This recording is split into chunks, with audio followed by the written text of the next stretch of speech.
You'll need to have VS Code installed on your computer, so you can Google and download that for your system. Once you got it open, on the left is an icon for extensions. It's the 4 boxes with one flying away. Go ahead and click that. Search for CodeGPT.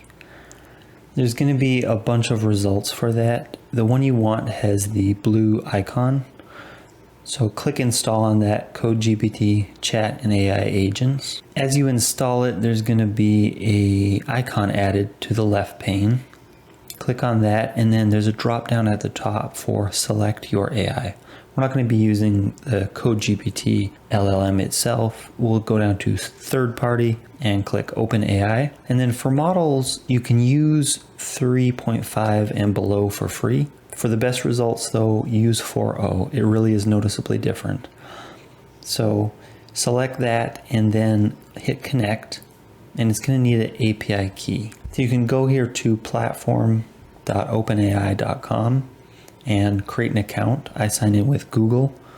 It'll ask you information for your account and then require you to verify with your cell phone. So put in your cell phone number. It'll text you a code that you enter here, and then it asks for a secret key. You don't have to give this a name, just hit create secret key and it'll show you the key.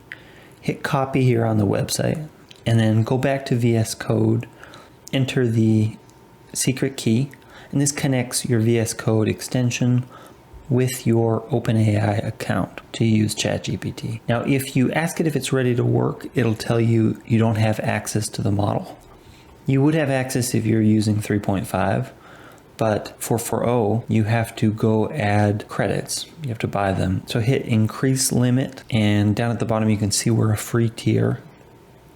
So click that link to upgrade to a paid account. Now ChatGPT is only going to cost pennies for every small project, so you don't need to add a lot of money here. I'm going to add my credit card as an individual, and $5 should be more than enough. That is their minimum though, but I'm going to unselect automatically recharge my card.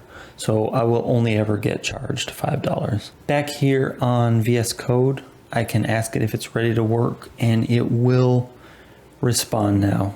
I am connected and I have credits to use the 4.0 model.